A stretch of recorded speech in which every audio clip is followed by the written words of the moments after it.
Hey, what's going on, guys? Hex Competitive back in today with the HexCast, the HexCast. So today, once again, we're going to be talking about domestic girlfriend. Could barely spit that out of my mouth. I even stuttered a little bit, but all right. So, domestic girlfriend, chapter 234, man.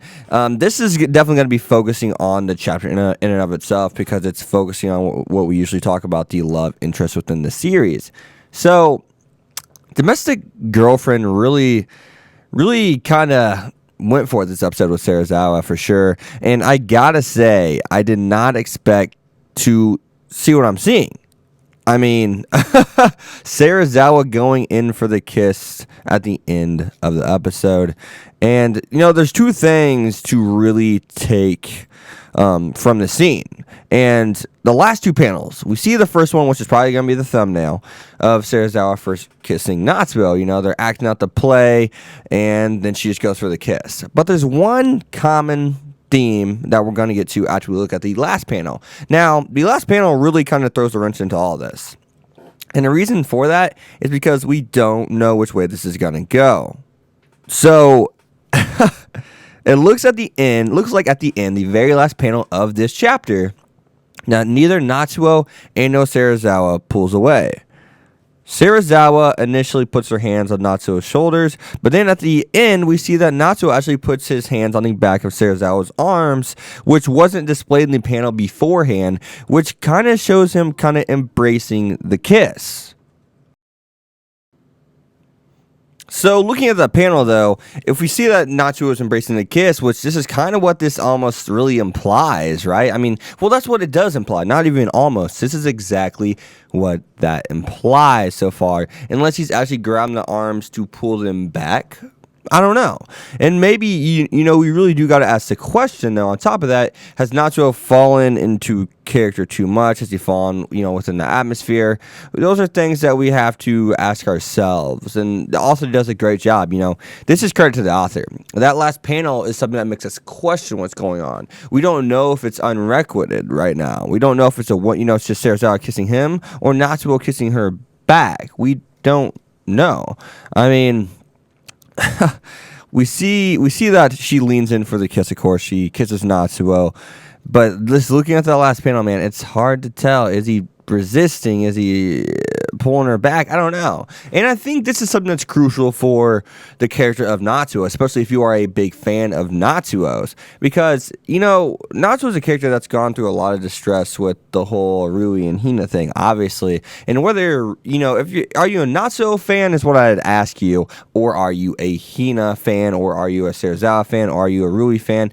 What kind of fan are you? Are you rooting for Natsuo as a character? Then this is what you should be rooting for, you know, essentially, at least on the surface. And this makes sense because I say on the surface, and I really hope people understand what I'm saying when I say this before they put their 2 cents in. I've had a lot of miscommunication when I've even put quotations in my own Discord sometimes. I hate it, man. But on the surface, this is the best route for Natsuo, and it's so stupidly easy to see. And I say that because, one, he gets out of a domestic relationship if, in fact, his feelings towards Serizawa are real, you know, if they're genuine, if he truly does like her, because he gets out of that, you know, he gets in a fundamentally sound relationship, in a relationship that isn't immoral in 95% of the public's eyes. You know, he finally gets to be himself and act freely within a relationship without having to worry. You know, if he picks up the pen and the paper and starts to write books again, he doesn't have to worry about people saying, oh, it's that one guy that had that thing, you know, that domestic relationship. He has an escape route. This is his escape from all that. He doesn't have to reinsert him into all that drama, all that frustration, all that being under a microscope kind of life. I mean, he doesn't have to do that. He could finally be in a more free relationship. And, you know, he doesn't have to worry about upsetting his parents. He doesn't have to worry about putting his parents in a very, very peculiar spot. He doesn't. And that's huge, man. That's the character. That's not me rooting for a girl. That's me rooting for the character known as Natsuo. I mean, I see a way out of this, but does he truly want to be out of that? Is there more to it? Can he not love her back? Because if we look at what's going on in these panels, guys, guys, there's another crucial element to this, a huge crucial element to this. If we actually go back and kind of look at some of these panels, we will notice that in this script, it could be foreshadowing of the relationship. Eddie could be, of course, Natsuo, which it is in this. They're acting, the characters in which they're portraying. Eddie is, of course, Natsuo, and Grace is, of course, Serizawa. And Eddie's telling Grace how he cannot be with her. You won't be happier if you're with me. He states it a few times. He says, you will not be happier if you were with me. You loving me is not going to make you happy. I'm sorry.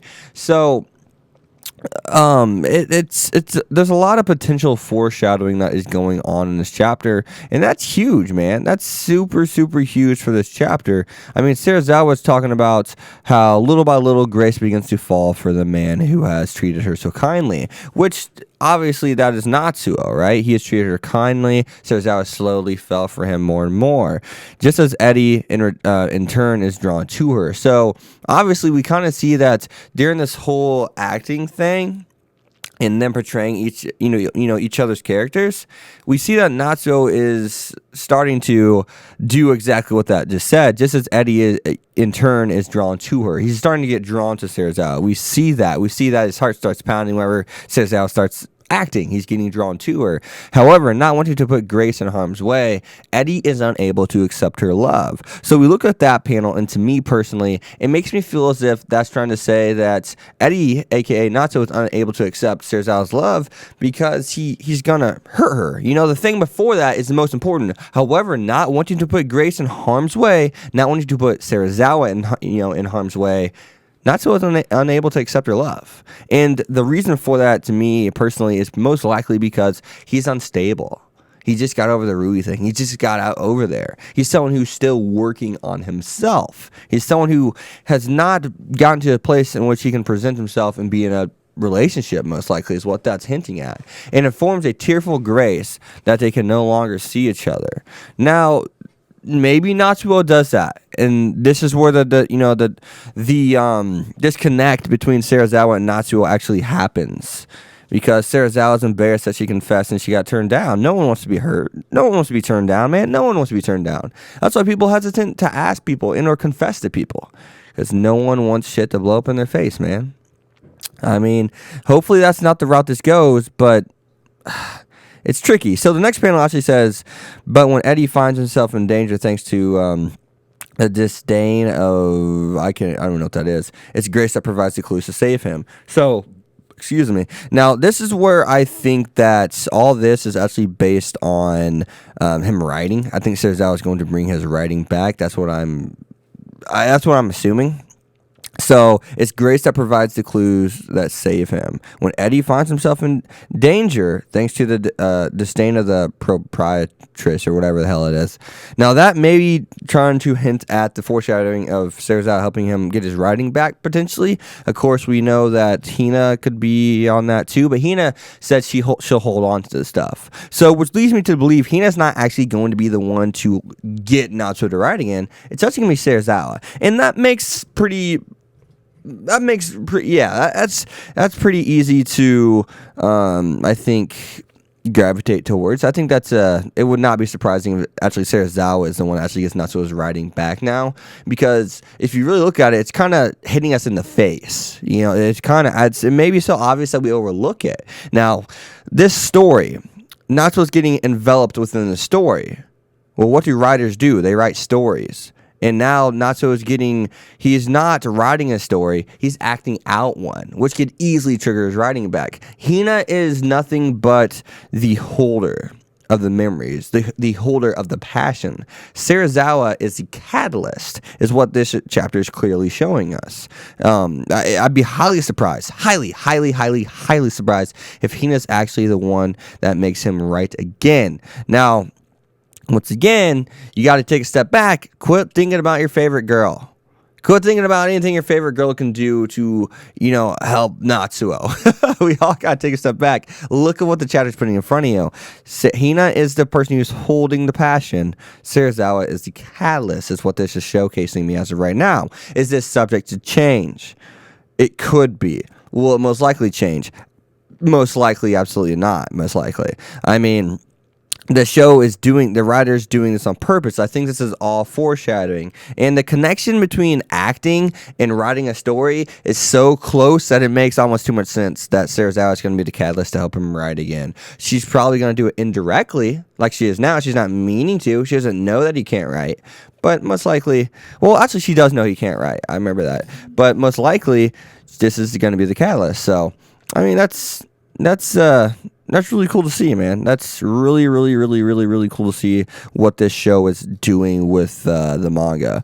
Now, is it being rushed?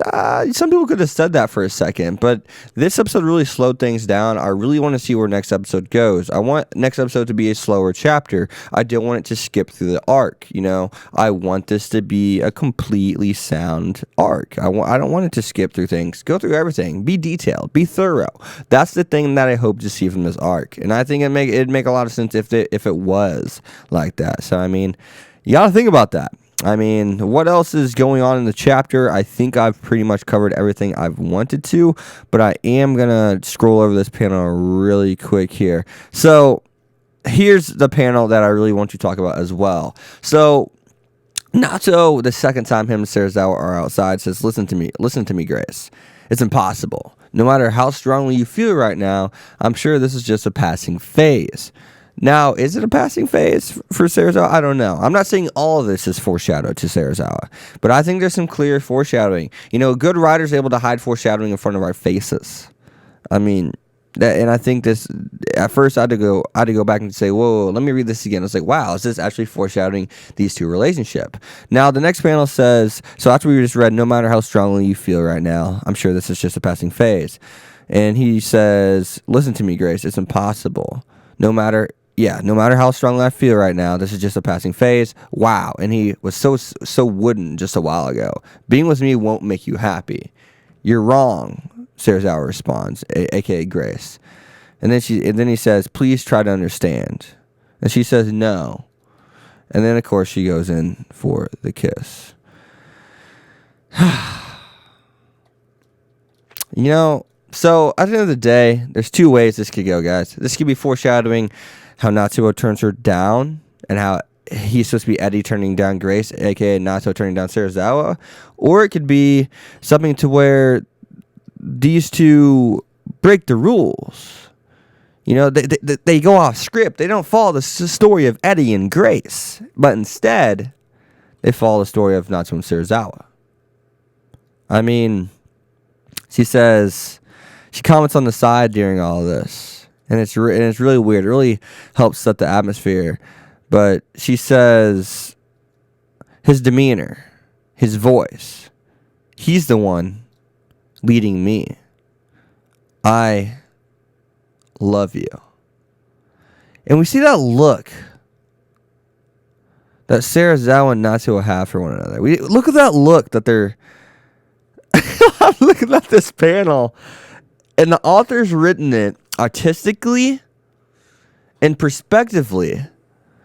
At the last three panels, the author's written artistically and prospectively so well to where the foreshadowing that I believe to be there in the panels prior, aka the story of Eddie and Grace, aka the story of Serizawa and Natsuo, may actually not be the foreshadowing. And that's what I love. It's a teeter-totter. I love it. You cannot decipher what angle the author is truly going here, because everything seems to foreshadow Natsuo turning down Serizawa, such as Eddie did Grace. But then the last three panels, man.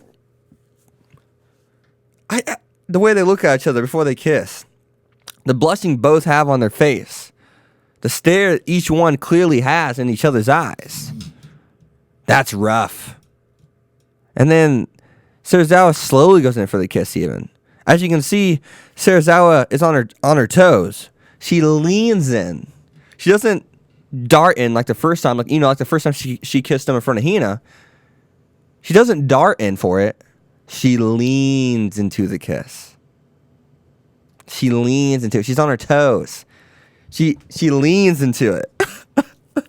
And then when we think that Natsuo could, maybe pull away, Instead, the next panel shows him just kind of standing there.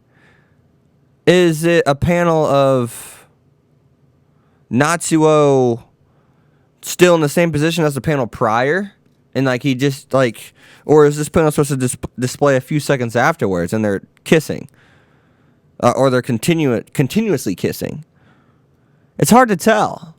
But one thing that leads me to believe that Natsuo actually is continuously kissing Serizawa is the fact that his hands was definitely worn on Serizawa, the back of Serizawa's arms prior. It didn't showcase that. It didn't look like that. I mean, the only place you see hands is Serizawa's on like Natsuo's, like in between Natsuo's chest and shoulders. But then Natsuo grabs her arms from behind. I don't know. Now the question is, maybe this is something that was in the moment.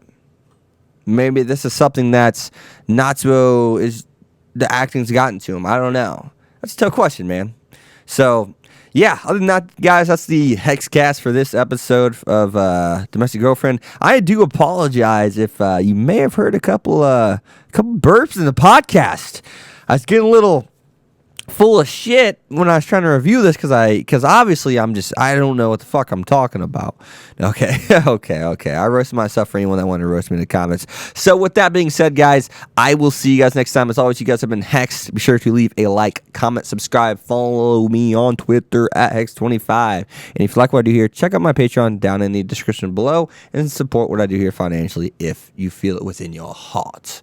So I'll see you guys next time. Peace. Thanks for watching, guys. Domestic Girlfriend Chapter 235 cannot come soon enough.